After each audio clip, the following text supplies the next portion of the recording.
Hello and welcome to the Smart Women in Business vlog and podcast. Today I'm talking to Michelle Broadbent. Michelle is a business manager and strategist. Throughout her career, she has been a trusted advisor to entrepreneurs across an array of industries, including media, fashion, design, travel, recruitment, coaching, sales, and training. Michelle transforms businesses and the lives of their owners with smart, strategic, and practical solutions to achieve the next stage of business growth. Welcome, Michelle. I'm very happy to have you here. Thanks for having me here, Jane. I loved that introduction. That was very thorough. So I think we're all entrepreneurs are in a stage of looking to the next stage of growth. Mm-hmm. So you're like the perfect person to talk about business evolution, business journey. So tell me about your journey to get you to where you are now.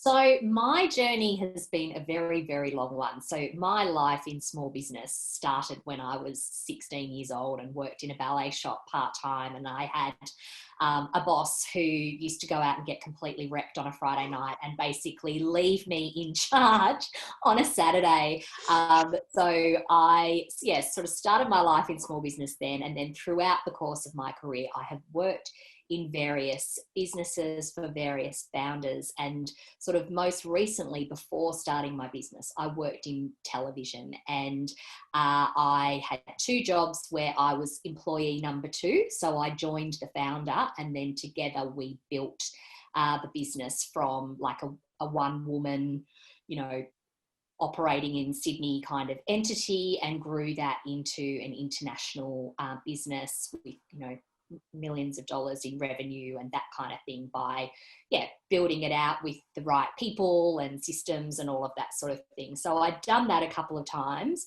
kind of fell out of love with television, and but I didn't know what I wanted to do. I mean, I knew deep down that I would love to work for myself, but I had no idea what that would look like, because I had kind of been, for want of a better word, institutionalized from working in media for as long as I had been. It was 10 years by the time I left. So I left and had a bit of a career break, and was not feeling like I was any closer to the what this wonderful thing was that I was going to be when I grew up. So I ended up engaging the services of a career coach, which was like the best thing that I could have done, because she just, had these magic powers where she would kind of, ask all the right questions and extract the information, which ended up leading me to kind of solidifying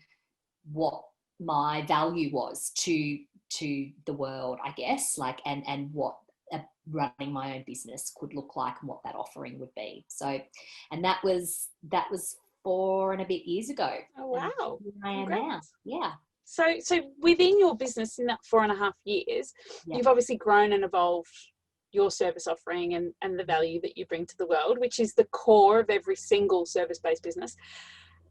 What were the signs along the way that you needed to change and evolve your business within itself, this beautiful business that you grew up almost to be? Yeah, well, I think, like so many founders, when you start your business, you don't know what you don't know. So you say yes to everything and everyone, and very much in those early kind of 18 months to 2 years, I was like, if someone asked me to do something, I'd be like, yes, of course, I'll do that for you. Sure. And I was very, very hands-on in people's businesses. So I was more of a business manager. So I was doing a lot of the doing, that kind of paid by the hour, hands-on work, which, I could do, but it wasn't really like absolutely setting my soul on fire. And I realized that the value that I could add was more at that kind of strategic level, was helping, bring their ideas to life and, putting plans and into action and helping them implement them, but not me being the one to do everything. So it was, helping them identify the right resources and systems and that sort of thing to grow, but without me doing all the doing.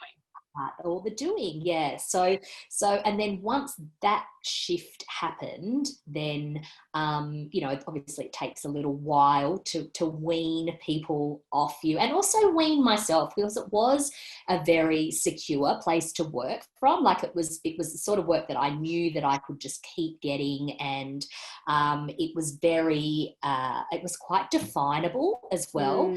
Whereas, more what I'm doing now, it's like, when you say, oh, I'm a business strategist, it's like, oh, well, what does that mean, kind of thing. So I think, there has definitely been a shift. And then even more so this year, when COVID hit earlier in the year, a lot of the people that I worked with were, keynote speakers, workshop facilitators. So their income dried up. So that kind of meant that they shared all of their extra business expenses, of which I was one.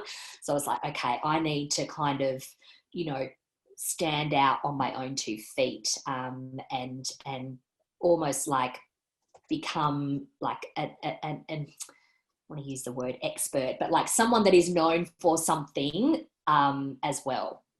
Yeah. It's interesting that you talk about how what you initially offered was tangible, and that's something that service-based businesses, I mean, I obviously work in marketing, so I'm a sort of another element of that service that you bring to a business. And it's very difficult for many service-based businesses to define what they do. And unless you go, I give you a thing, I build you a thing, that's a real step for a business to get over, to say, I don't give you a thing, I give you ideas. And I give you, it's a feeling, like it's an outcome. The outcome is like, you're going to grow your business. You're not going to feel overwhelmed. You're not going to be doing everything yourself. But it's not like I have this, Michelle's 7 steps to business success kind of thing. It's very tailored to the individual. And that is a big reason why people work with me. It's like, because it's personalized. It's not like, okay, week 1, we're going to do this. Week 2, we're going to do something else. It's like, we work for as long as you need me. It's, I'm not locking you into, I don't know, 20 hours a month or whatever it is. So, yeah. And it's interesting because it's like, that feeling. And I say to clients, they go, well, what's the other end? I said, when you get to the point where you don't need me anymore, you'll feel relief. Yeah. And they go, and then they get there and they go, oh yeah, I feel really relieved. And I don't feel scared anymore, because marketing is such a root of fear for people. They go, oh, and I'm like, yes, there you go, my little duckling, fly into the world. You're ready. I know, I do. I feel like that a lot. Like I'm like a mama, like letting the little chickens out across the road. Like I do, but the wonderful thing is, especially having done this now for 4 years, is that I get to come back. So like I might work with a business to get them to a particular, through a particular stage of growth. And then they move to the next level, and then like, oh, Michelle, I need you. And because my head is already in their business, there's a shorthand, and it's a lot quicker and easier, and that's great, because I can dip in and out and get to experience all the wonderful milestones in their business. And multiple businesses too. Like, it's such a privilege. Which I love, the variety. That's, I loved doing what I did at the time when I was working in television, but I was an employee. I was working for one business in one industry, whereas the wonderful thing working for myself is that I have worked in so many different industries now, and it's completely fascinating, learning about things that I just had no insight into whatsoever. And across the course of the day, like, you can work in multiple. Yep. Take one hat off, another hat on. What am I now? I'm an IP lawyer. Okay. That's right. Exactly. That's right. Yes. Yeah. It's schizophrenic. It's really interesting, and that's what I love about being a service-based business. So how do you manage, because obviously you're a very organized person, how do you manage your life as an entrepreneur? So look, I think it's with a bit of a blend of military precision and that high level of organization. But so I don't know if you follow Gretchen Rubin, and like she's written The Happiness Project and Better Than Before, and she's known for the four tendencies. So there's like upholder, obliger, rebel, and questioner, and I am a card carrying obliger. So I'm very, very organized when it comes to my responsibilities to other people. Yeah. But there can also be like a little bit of what she terms obliger rebellion, where I just kind of push back and don't want to do anything at all. So there is, I'm not like ridiculous. Yeah, I'm not ridiculously organised when it comes to absolutely everything, but I do, I've got 2 children as well, so managing multiple, obviously managing my own business, but then the business interests of my clients. So I'm like a master scheduler. I live by my Google Calendar. Yes. I plan I just try and that whole thing of like touching something once. So, only going to the supermarket once a week, only, going shopping for birthday presents once a month, things like that I try and implement into my life so that I'm just not, I'm always looking for efficiencies, I think is the word that. It's that mental, because as mums, we do multitask 90% of the time. And it's trying to only think of that one thing once. Like, Felix, where are your socks? Yeah. I'm only going to ask you that once. And if you get to the front door when it's time to go to school and you don't have your socks, that's not on me. That's right. I cannot keep remembering things multiple times because you're not paying attention. That's not how my brain works anymore. Yeah. And it's about efficiency. It is efficiencies and picking your battles when it comes to that. So like prioritizing what's really important to me. Yeah. So, and I think the other thing is too, on that subject of multitasking, in terms of managing all the different areas of my life, it's wherever I am at that moment, that's where I am. So if I'm working, I'm working. Yeah. If I'm with the kids, I'm with the kids. On the weekends, I don't work.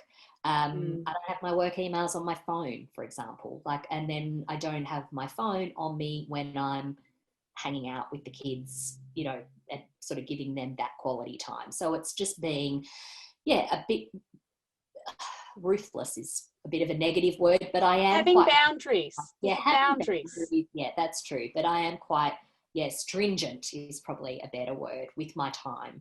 And I think we've almost become conditioned to being expected to respond to emails really fast. And it's like, no, if they don't hear from me for 2 days, I'm sorry, but I'm busy. And unless someone's on fire, or as my old boss used to say, no one's going to die. No one's going to die. No one's going to die. Don't stress. And it's this weird conditioning. And I'm trying to get into that habit of that discipline of not checking my emails, doing what I'm doing one thing at a time, and not being like, I went to the hairdressers yesterday and I'm lying there going, I've got so much work to do. Yeah. No, stop.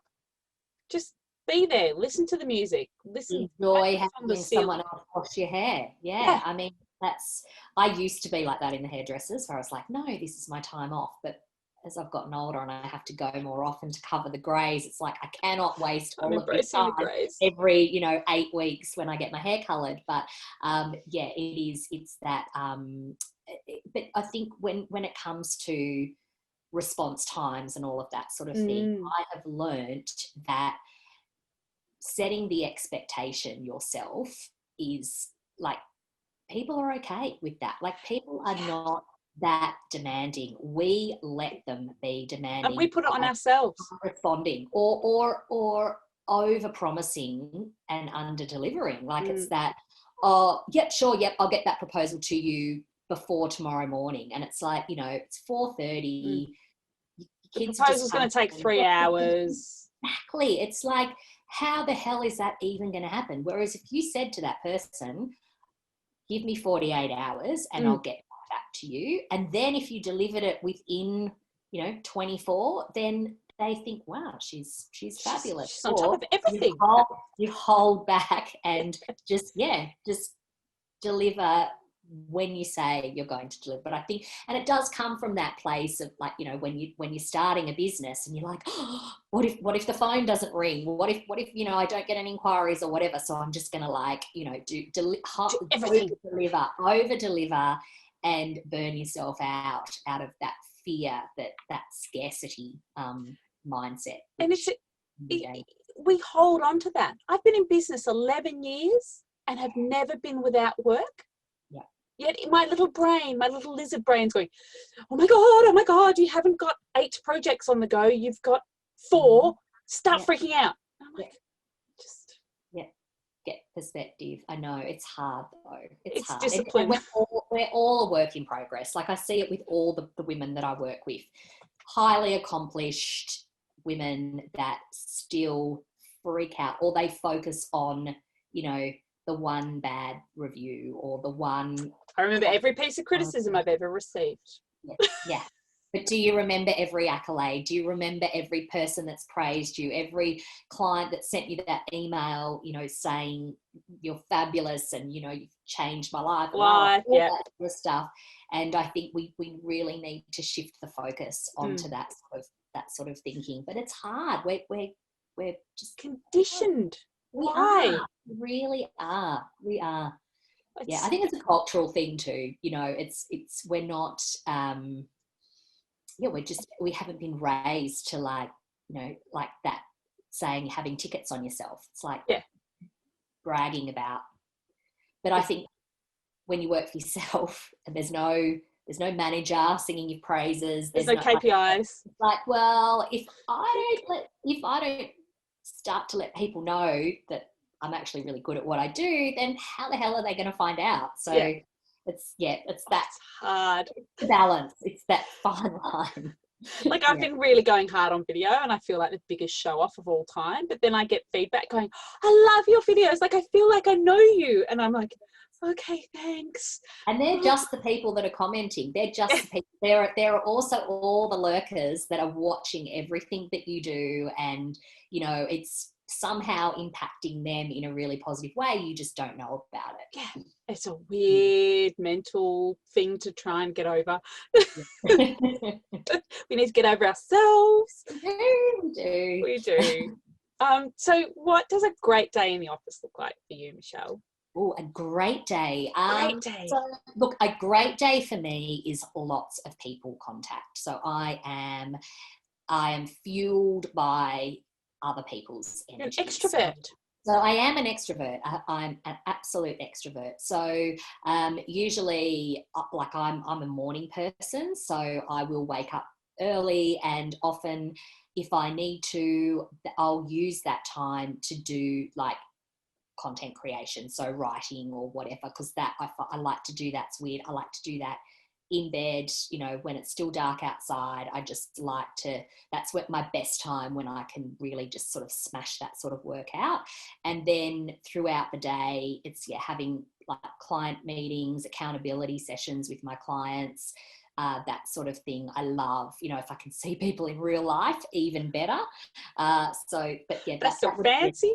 That was a great day for me. And then wrapping up, sort of usually I'm done by kind of 4:30, 4:45 in the afternoon, and then it's literally like tools down, laptop closed, nothing happens after that time, and I'm with the kids, and I'm flick over into my put the mummy hat on and do that job for the until about 8 o'clock at night, when hopefully. And then mummy gets her time, she falls asleep. Oh, and then I have watch half of a show and fall asleep on the lounge. And so that's your me time, Michelle. That's your me time.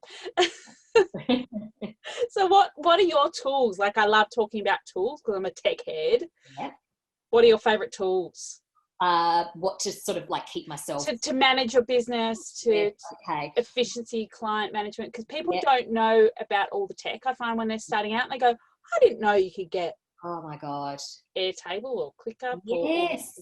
And I think there is so many options. So I think my like I like to have one thing that serves a function. So look, Google Suite Google is Suite.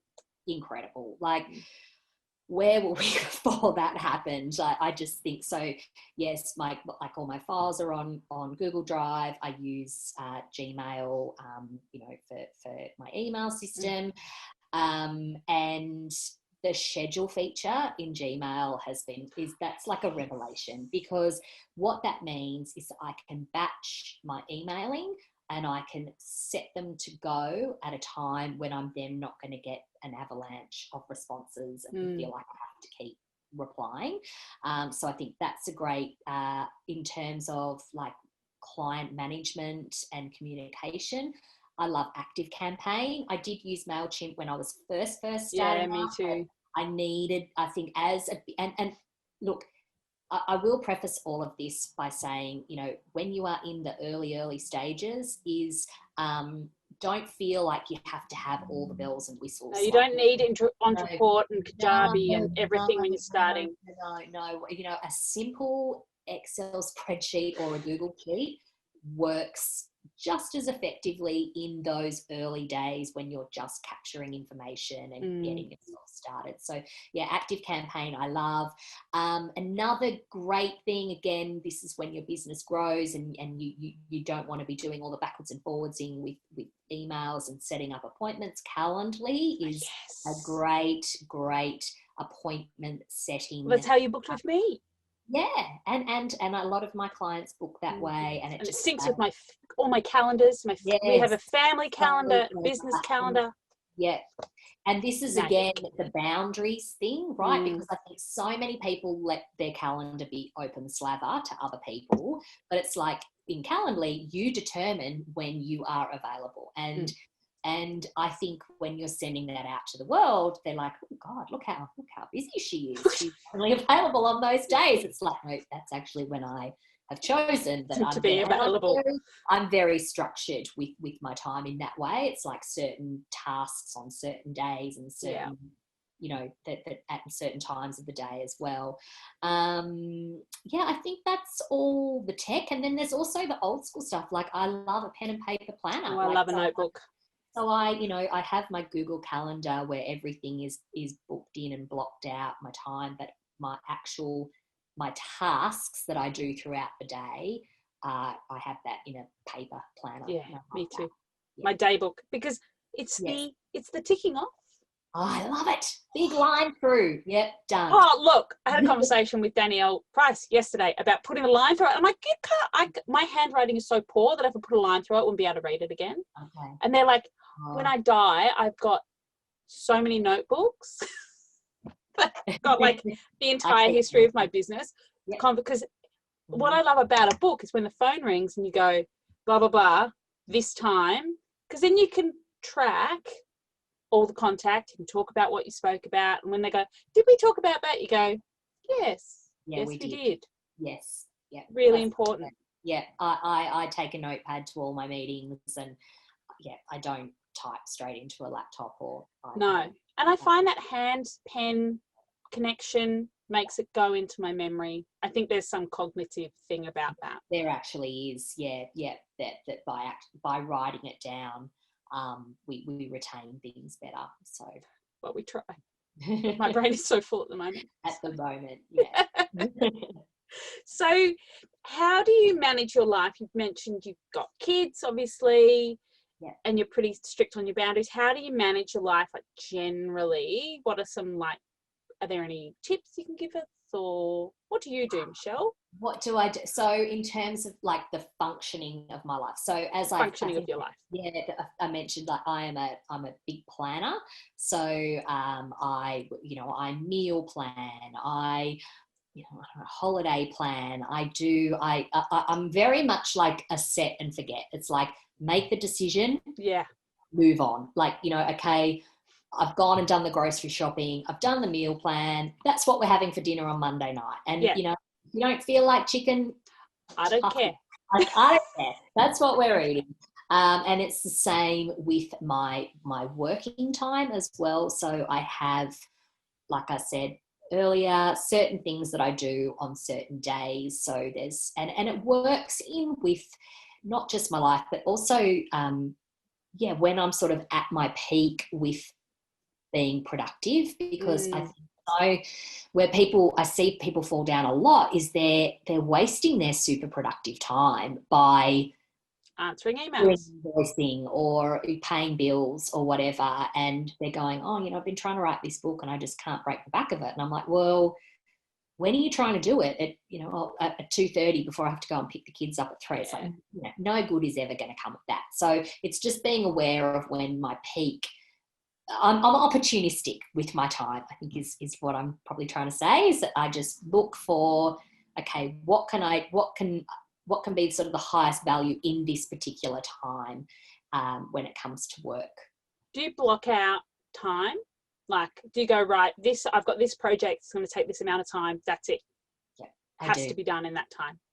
Yeah, I do. And it's like a race against the clock. And so, if you look at my Google Calendar, there are blocks in my calendar for certain things. And I do, so, when I do have like client contact time, that's done at certain times of the day and only on certain days of the week. Yeah. So I can maximize the rest of the week to do other things. I don't work on Friday afternoons. That's something that I have implemented from quite early on, and I've always been like that, even when I was in a job, working for other people. I'd always I was that person on a Friday afternoon that was like, right, it's Friday fun time, and other people are trying to finish up their work, but I just worked. Michelle's off distracting people.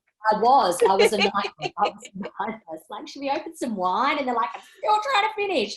But I was that person because I worked my week so that could happen, and I've just continued that practice now. So, and that's your choice. Yeah, and it is a choice. And sometimes I will do stuff on a Friday afternoon.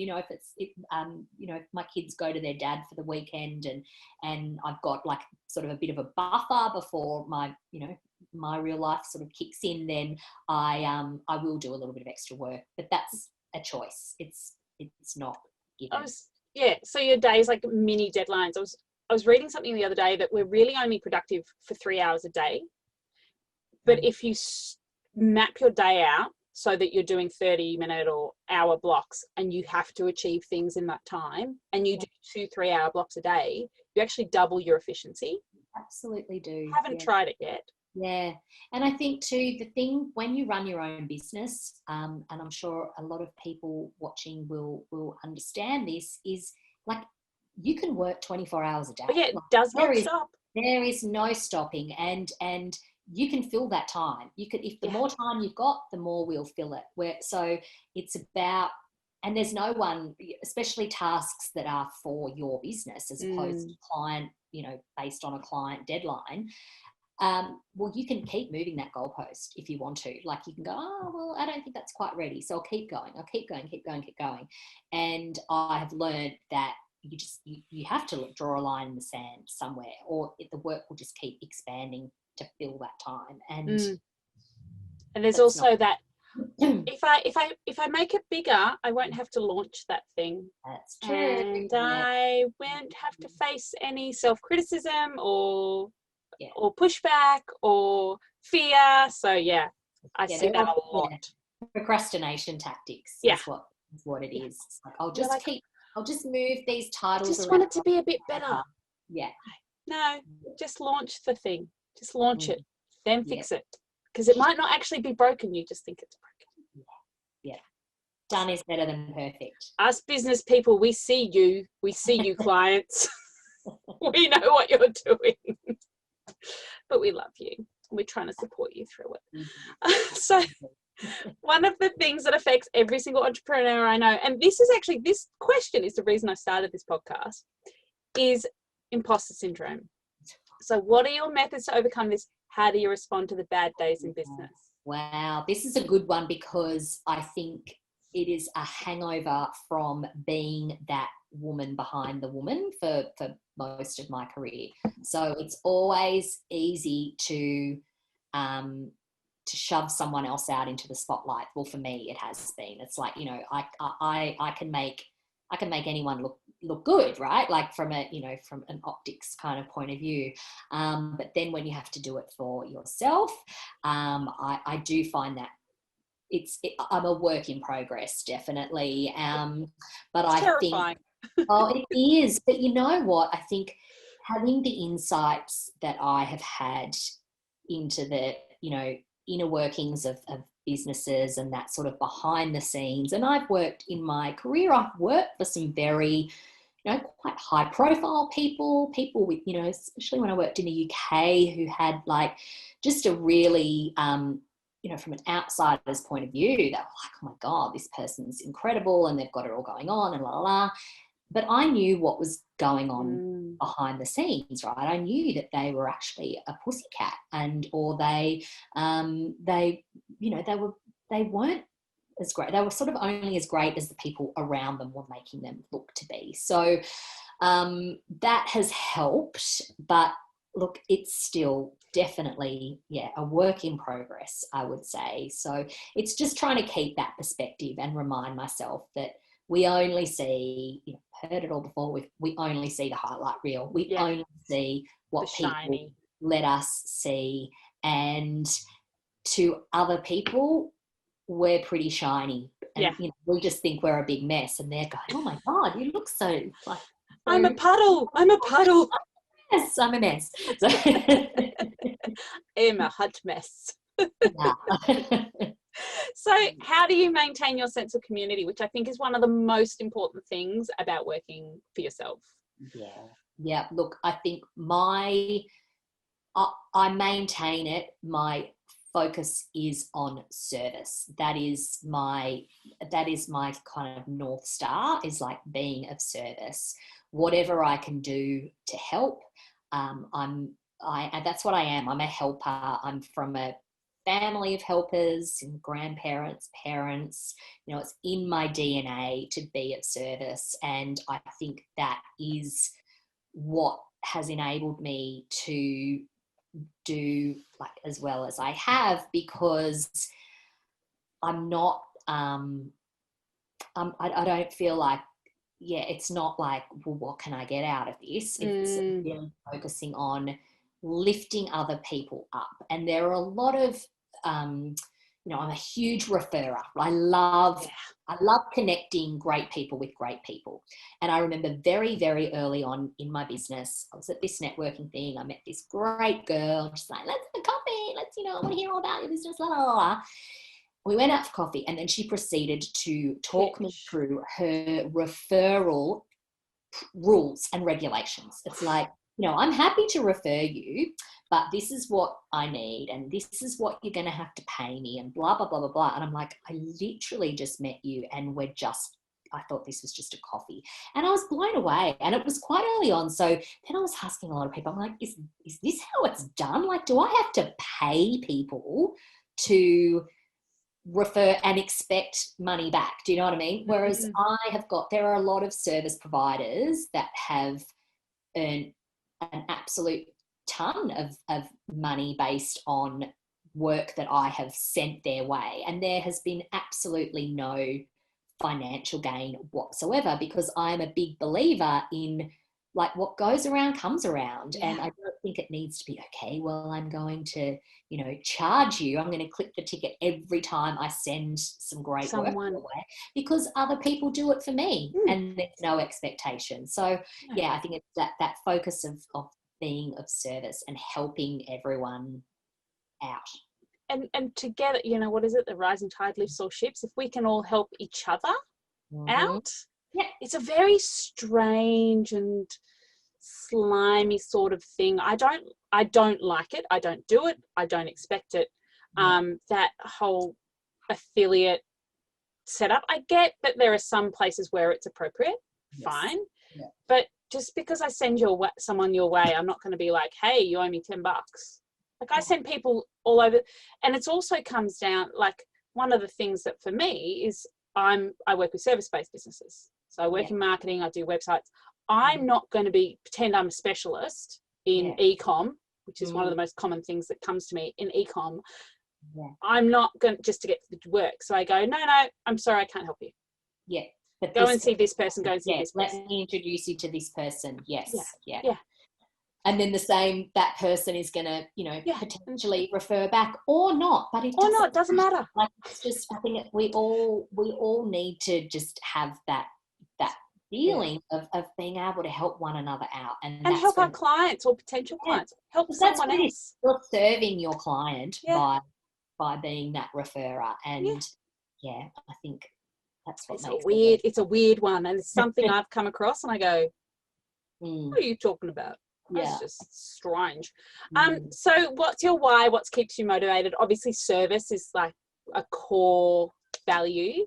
Yeah, service is a big value. But look, my why is, it's like living the bigger life with my kids. I think that is just my that's my driving force. Like I want us to have a great life. And look, my great life would look very different to the great life looks very different to other people's. Life doesn't mean, a McMansion with 2 cars in the garage and a boat out the front. But if that's your great life, that's totally fine. But you go ahead. Then it's like having that life and the flexibility as well is a big thing for me. Is I could probably earn a lot more money if I got a corporate job with bonuses and benefits and all of that sort of thing, but I'd be working 80 hours a week and I would never see the kids, and that's just not the sort of mum that I want to be. So it's very that is my guiding light, that big life with them.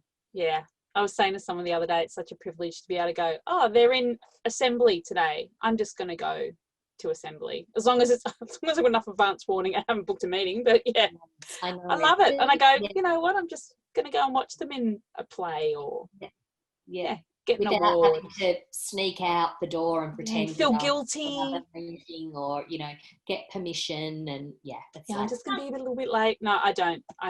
I remember because when my daughter was first born, I did have a job. And I loved that job and I really enjoyed it. But I remember that guilt of, she's sick. I'm really sorry. She's sick. And then you feel bad and, it's just another emotional element that I don't need in my life. It was, and that used to happen, which, that was one of the sort of deciding factors in me getting out of the television industry, because that, is not an industry made for parents. No. I was traveling a lot internationally, and similar story, like I had a sick child back in Australia and I was in, France, like just not having a great time and just going, I wanted to teleport myself back home. And those trips away were harder and harder. And I sound like a princess. Oh, I was having a hard time. I don't want to go to the south of France anymore. But that's the reality of France anymore. life. I wanted to go there for a holiday, but I was going there twice a year for years on end. We were talking about television shows. I just want to be wherever my kids are. Yeah, that's right. Yeah. And living your version of your big life with them, which is fab. Yeah. So what are your tips for all the smart women in business across Australia and the world? Someone in Iceland binged this the other day. Shout out to Iceland. Oh, nice. Okay. So I think besides all the other sort of bits and pieces that we have been talking about in terms of, your boundaries and being the boss of your own time, I think a big thing that I see people struggling with is complicating things. So don't overcomplicate it. Business should be simple. It's not like, it doesn't have to be complicated. Ask yourself, what would this look like if it was easy? Because usually the best ideas are the simple, obvious ones. Strip things back just because there's all this noise sort of telling you that you should do this and you should do that, and everyone's doing, well, everyone isn't. And, how do you know how that's really working out for them? And there's that emphasis on 6-figure businesses, 7-figure businesses, all of that. It's like, is that what you want? Like, be really mindful, coming back to your why are you doing this? Are you okay with, you know, like what's the reason why you're doing it? And I think just stick to what works for you and what your customers want, and don't try and overcomplicate it, because that's when you get into that overwhelm. And you know, as we talked about, like all the different options that there are for various systems and tech, like that's an area that I see people just going down rabbit holes, and then they get paralyzed and they do nothing. So yeah, they're still paying the subscriptions. correct. Yes, that's right. So yeah, don't overcomplicate it. And the other thing too, which has served me very well in business, is ask for what you want. Don't be scared. It is a very daunting prospect, but it is one of those things that I think if you don't ask, you don't get. And sometimes people are actually waiting for you to ask them, and you just don't know it. So jump, take the risk. Take the risks. So it's been a pleasure speaking with you, Michelle. How can listeners find out about you and what you do? So you can visit my website, which is michellebroadbent.com.au. I also hang out on Instagram. My handle's Mish Broadbent, which is MICHBROADBENT. If you're on LinkedIn, I'm on there as well. Oh, I don't know if we're LinkedIn friends. Yeah, to go and find you. I think we might be, but I'm not sure. But we'll I love a bit of LinkedIn action. Yeah. So, but the website is home. I'll put all the links in the show notes. Brilliant. Thank you so much for your time today, Michelle. It's been a real pleasure. Thank you for having me. Yes, I'll see you soon.